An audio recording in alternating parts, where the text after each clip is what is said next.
All right, y'all. This is something I did with ChatGPT. So I've been using ChatGPT for years now, and I asked it to give me the five business principles or the business philosophy that I use just based on the prompts that I have, the prompts and input I have given it over the years. So I didn't create this. Well, I did create it, but I created it with the help of ChatGPT. So that's the prompt I use. And I'm gonna explain to y'all my business philosophy. So the first one is build systems, not just businesses. I did this. I focus on building systems because I struggle with paying attention. All right, like being able to have systems allows me to not be focused all the time. It allows me not to rely on strictly motivational discipline all the time. I can rely on a repeatable operating system to get me through my down days, the days where I'm not paying attention, days where I want to party, the days where I want to go to the beach or something like that, right? So creating repeatable operating systems, standardizing sales, marketing, fulfillment, removing yourself from bottlenecks and scaling through process, not heroics. All right. Systems create freedom. That has been like my thesis, right? That's been my thesis for the last several years. And because of that, it's allowed me to live, in Canada, live in Brazil, and, be able to really maximize the extracurricular part of my life because of how I built my businesses out. All right.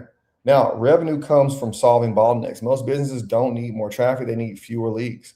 Right. So I've repeatedly, even in my own business, I look at sales processes and broken sales processes, looking at, what has weak positioning or poor follow-up, unclear offer, friction inside operations. All those things are bottlenecks that I have solved in my business.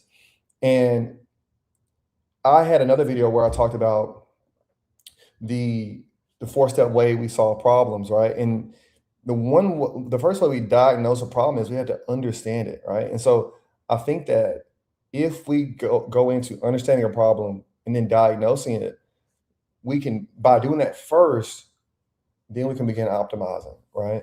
So I think that that's something that has helped me a whole lot.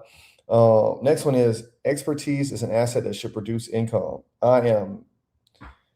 Y'all, this is probably like the biggest thing that I have leaned on throughout all the years is that even when I was a kid, expertise is an asset that should produce income, but more so than just expertise and knowledge, right? And I'll give you this example. And I've said this before in other videos, but I'll say it in this one. When I was a teenager, kids would cut a lawn for, like, let's say 20 bucks, right? And they'd be like proud they got paid $20. Well, I cut grass as well, but I cut uh, bank-owned properties. So when a home would have a foreclosure on it when I was, 14, 15, 16, 17, um, I would cut that lawn and then I would do a clean out of the house. It had trash in there, some little furniture, whatever. I would clean it all out, take pictures, send it into the bank. They'll pay me $1,200. All right. So how many times is 20 going to 1,200? Let's see. I think it's a 60x on there, right? So let me just check real quick. Math wasn't my strongest suit, divided by 20. I was making 60 times more than my friends in high school because I had a different set of knowledge and expertise. All right. I was doing the same thing. I was doing the same thing they were doing, but I was getting paid much more. Right. And so, like, that was the valuable knowledge I had. And because of that, I was able to arbitrage. I was able to have some knowledge arbitrage there where, like, hey, they're grinding out for $20 a lawn. I was cutting, one lawn a month, two lawns a month in high school, and I'm straight. Like, I'm up $1,200, up $2,400 for the month off a couple yards, man. Like, it was some good times. And obviously, I repeated it through other areas of my life, other areas of business, and throughout my career as well. Um, Here's a framework, right? It's expertise. So the expertise in this example was cutting grass. The audience for my friends in high school was their neighbors, right? My audience was banks that had foreclosed properties, right? Now the offer was the same: cut the grass, all right? And so and then they were selling for $20, I was selling for $1,200. I had a 60x on sales because I was pitching to a different audience, the same expertise. Knowledge is capital. I learned this as a teenager, and I have used this throughout my career. All right. Execution beats intelligence. All right. I have told people to publish, launch, test, sell, measure, and improve instead of endlessly planning. Stop being fearful, right? Stop being scared. All right. You got to take action. All right. Go with the goers, do with the doers. Let the thinkers think about it. All right. That has been my modus operandi for so long, man. Like, go out there and make something happen. All right. Now, leverage is the highest form of work. Now, for me, I have favored education businesses, digital products, automation, recurring revenue, scalable distribution, because of the thought process that I could feel more value into 1 hour if I productize that hour, right? So instead of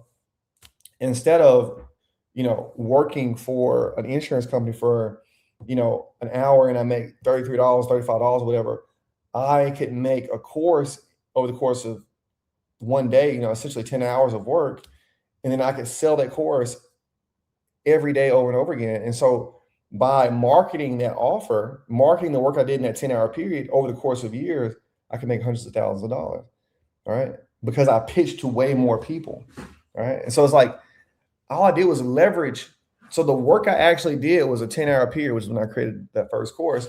But the money was made because I continued to market it. I continued to scale it. I continued to increase distribution. Right.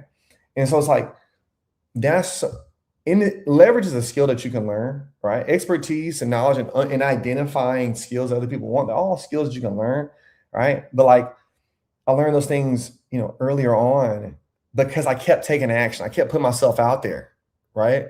Um, Again, these are my business philosophies. This is just how I think. It has helped me out through my life and it has allowed me to live an exceptional life. Like as far as solving for business, solving for income, and then you get to go enjoy life, right? I built these businesses. I've had these careers. I was cutting the grass for all that so I could go and have more fun. So instead of me having to cut 60 yards to get to $1,200, I'm gonna keep using the lawn example just simply because it's a good analogy. But instead of me cutting 60 yards, however long, that would have took me a whole, fall or summer to get that done. I get it done in one yard in one day, and I get to have the enjoyment of having the money to do what I want to with it, right? Whether it's buy clothes, whether it's take care of my sisters, look out, have some spending money in my pocket throughout the fall, like when you can't cut grass anymore. But that's what I'm saying. It's like I'm not that special. Okay. I'm not that special that I'm just completely alien to what you have. You have some of those same things in you. If you can begin to understand the skill sets that you need to leverage, right? So I hope this analogy was good enough. I hope that I can kind of drive that point home, right? And this is part of my business philosophy. I wouldn't say this is all of it because I don't put everything into ChatGPT, but like this is generally how I think about business. All right. So I hope y'all got something from this. Got any questions, man? Hit me up.